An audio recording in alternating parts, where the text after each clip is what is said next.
Hey guys, how are you guys? Here we are, second week of August, and I am going to film a little something today for you guys. That has been a theme I've been working around all week. Not so much personally in my life, though it is an ongoing challenge, and it is something that the work is never really done, but there is a turning point where the majority of the work happens. And I spoke a lot about this week in my self-love affirmations, which I do daily on my Instagram. I always think that people are coming here from my Instagram or Facebook. So quick introduction, my name is Steph Bordy. Stephanie Chic is how I'm known. And you can reach me at that handle, Stephanie Chic on Instagram. And you can also reach me at Stephanie Chic Fan on Facebook. Every morning, Monday to Friday from 7:30 a.m. Eastern Standard Time. I do what is Louise Hay's newly launched How to Love Yourself cards. I pull an affirmation a day from this card and I help you start your day on an affirmative foot. I am a self-love coach with a spiritual angle, and I empower women for the most part actually, but I work with men and women to live their best life, to live their most fulfilled life, to live freedom, to know themselves, love themselves, and be themselves. So every week I do a video, stop, drop, and film, and usually I'm on the go. Lately I haven't been because I've been on the go so much in between these videos that I'm trying to just kind of like settle down and film and set up some more solid content, I guess. So things are kind of coming into shape a little bit more, and I've got a really juicy video for you guys this week. It's about the importance, guys, of things falling apart, the importance of destruction, the importance of release, the importance of letting go. I am a mentor for self-love, and I help people learn what self-love is. I did most of this work. If you backtrack in my YouTube channel, you'll be able to see some of the videos on that. You will see a video that I shot just over a year ago. Actually, was it over a year ago? It happened over a year ago. I didn't shoot that video a year ago. Sorry about that. I shot it, I'm pretty sure, last fall or early 2018. And it's about my burnout. At the time, I was calling it a burnout. I think I might have even titled it Burnout / Spiritual Awakening. It was 100% a spiritual awakening. It was time for me to listen to my guides, time for me to listen to my intuition, embrace that I have a gift, that I'm an empath, that I'm a healer, and that my gift is to help people step into positivity and lead a really, really positive life. I've been sprinkling that shit everywhere, as we say, forever and ever and ever, and not empowering myself to use that gift. I had to come to terms with a lot of relationships that were draining me. I was giving a lot of energy to a lot of people who no one was necessarily malicious, sorry, is what I'm trying to say. It's just a question of I had to learn my worth. Everything that occurred for my burnout and for my spiritual awakening and for me to do the work, this hard work that I'm going to talk to you guys about, had to do with myself. It had to do with me learning what my worth was. It had to do with me learning that I was never putting up boundaries. I was letting people tell me what my life was going to be instead of me telling myself what my life was going to be, setting up intention. I work a lot with intention, work a lot with affirmations now. So it has been a really, really, really tough, but incredibly powerful last 12 months plus.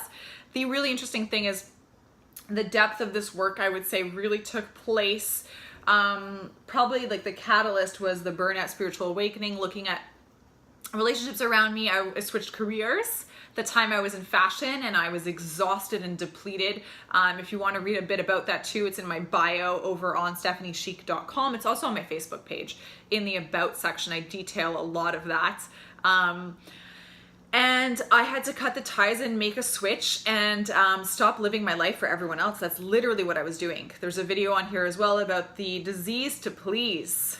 I was living in the disease to please. I didn't think there was any other way. I was so nervous of not being liked, very much tied to childhood trauma, not having dealt with that, being super positive as I am. My gift was really that I was so positive that I never really had a bad day, so to speak. I was always just like, I was a very spirited young child and a spirited teenager for sure. But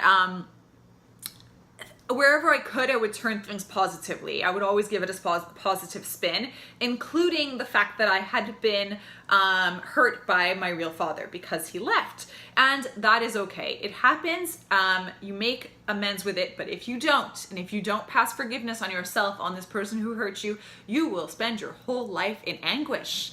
And I say it firsthand. So today we're going to talk about the importance of destruction, ties into the importance of forgiveness. I'm going to talk a little bit about forgiveness at the end, and I'm also going to talk about the importance of things falling apart like they fell apart for me. I want to start off with a quote from a book that I picked up this summer on my vacation. My vacation was basically 4 days long, but it was in the Ontario Lakes up in Muskoka. It was beautiful, just like a really healing experience during a full moon.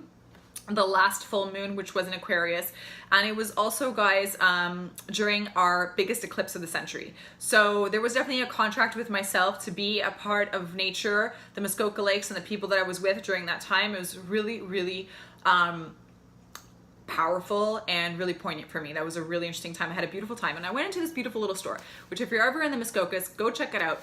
It is called Kala, I believe, and there's an A with an accent on it.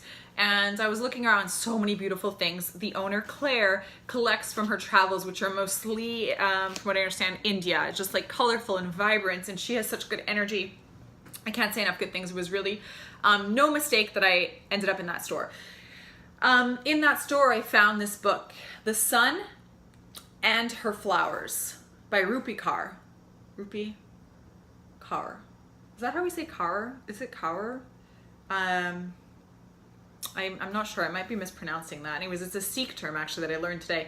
And that's why, really interestingly, if you go on Rupi Kaur's Instagram, she talks about why in the binding of her book here, what does she call this? Anyways, that there's on this part of the book that she only wrote Kaur here and she didn't write her first name because she wants Sikh women, when they see this word in the bindings of the books when they're in the bookshelf, that they're drawn to it because it's a term that unites all Sikh women. So really powerful book, such a beautiful book about self-love, about heartbreak, about falling apart to fall back together.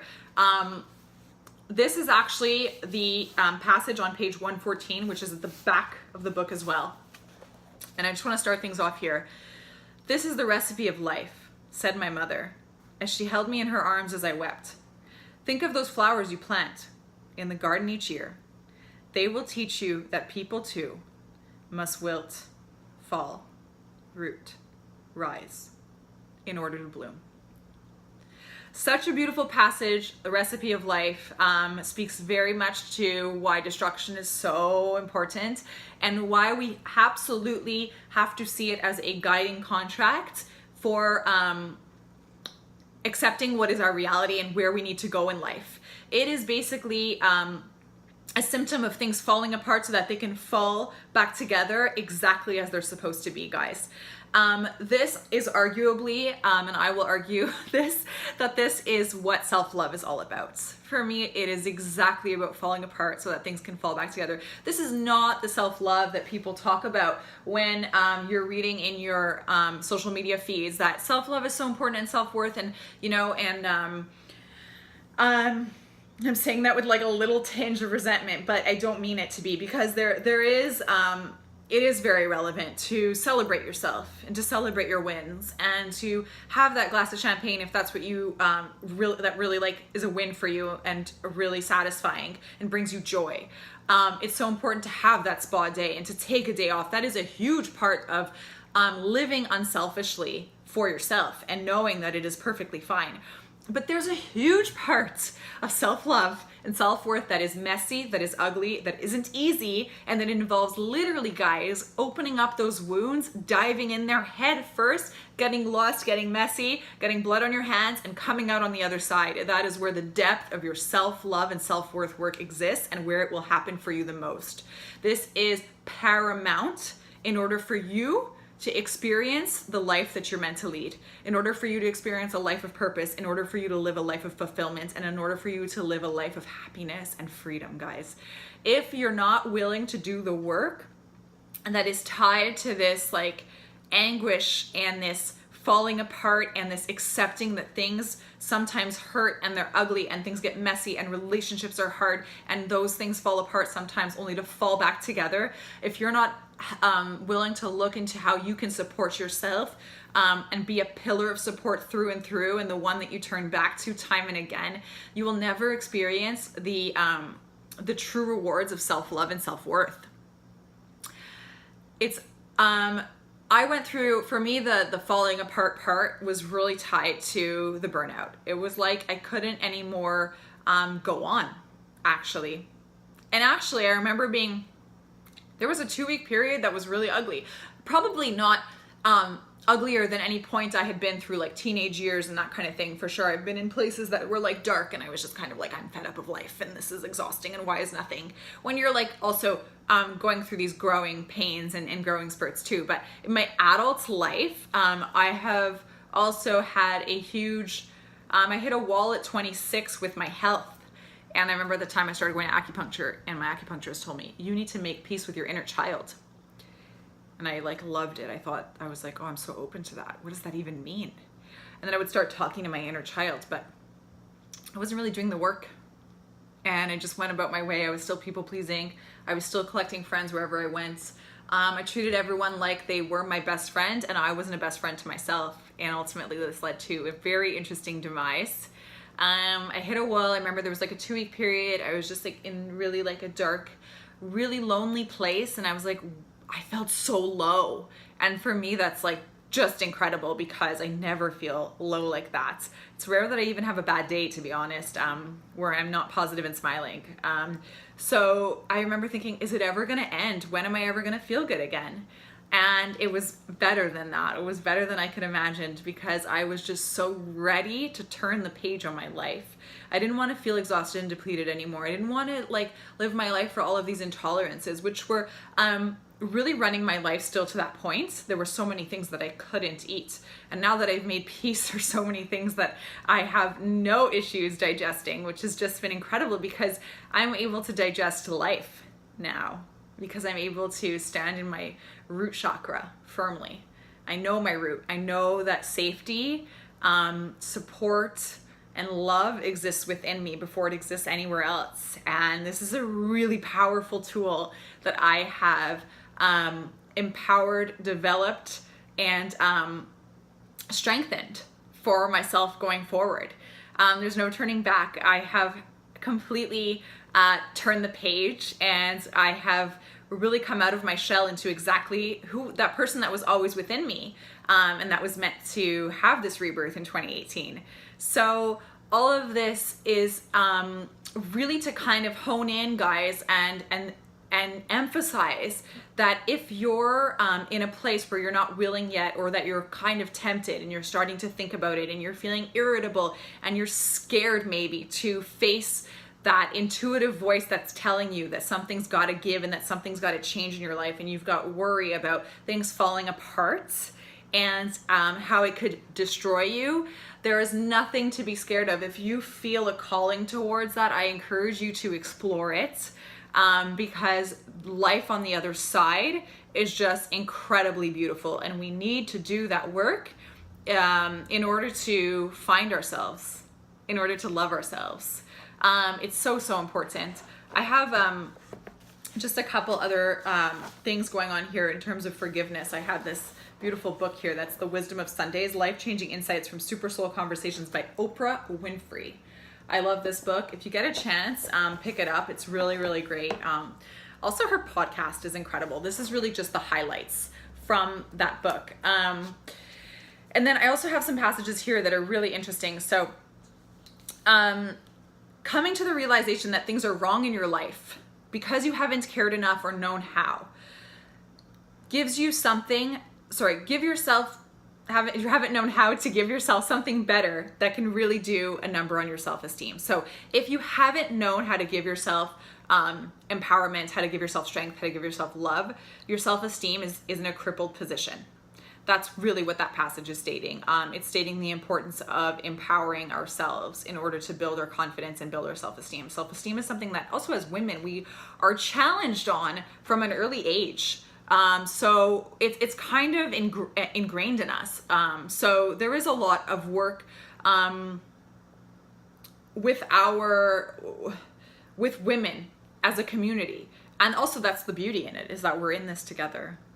And that's something that I really want to like strengthen and focus on. And that's why I bring women together during my chic circles, which occur once a month at a juice bar in Montreal, called Valish. So around the new moon, empowering women and we empower ourselves by being around like-minded women who are also interested in empowering themselves.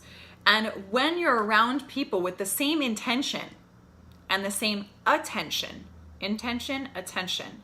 as you have, did you know that your vibration is raised? So one of the key things for falling apart and opening those wounds and exploring the life that you want to live, guys, is surrounding yourself with the people who are going to raise your vibration. The people, that's why they say, if you want to change your life, change who you're hanging out with. It's as simple as that in statement. But the work to put up those boundaries, to not be scared of letting go of some relationships, and to doing that dirty work is so imperative. Sometimes you need to completely dismantle everything in your life, the things that you know, the way that you see yourself, the people that you surround yourself with. It can look like complete chaos and destruction. This is such a beautiful part, but what it really is the rebuilding of yourself and the life exactly the way that it's supposed to be. It can be scary and it can be painful, but it's completely worth it. Destruction may seem like a bad thing. So falling apart, guys, when things fall apart, the reason we're fearful of it is because it feels like it shouldn't be happening. We're taught that it's a terrible thing and we fear it. But if our intuition is telling us that things should fall apart, that something doesn't feel right, explore that feeling. And I actually have journal questions for you here that I wrote down, because I want you to be able to work further on this once this video is actually done. So there's 3 questions that I have here. And the first one, guys, is, it's kind of the deepest one, but it's, who do you really want to be? Who do you really want to be? Actually, and I'm also going to write these questions down in the Dropbox so you guys can go check them out there. Another question is, what in your life needs to be completely ruined, completely destroyed in order to be rebuilt from the ground up? What is it in your life? Who is it in your life? Yeah, what or who or how can your life completely, in what capacity do you feel like your life needs to completely fall apart in order to get better? Reflect on which periods in your life where you had a falling apart and things came back together stronger than you imagined. This will empower you and give you strength in the face of facing the biggest fear, which is honoring your true self, but doing the work first of diving into your challenges and your personal wounds and your emotional wounds. I want to leave you guys with a really beautiful passage from this book that I was mentioning earlier. There's a couple here, actually. I'm going to read you... Ooh, there's so many good ones. I think I'm going to read you this one because it's just such a good one. It just kind of sums it up. It's by Tracy Jackson, okay? It's about forgiveness. We spend so much time defending our mistakes, hiding from our mistakes, making excuses for our mistakes, and never just looking at our mistakes and going, whoa, this is me.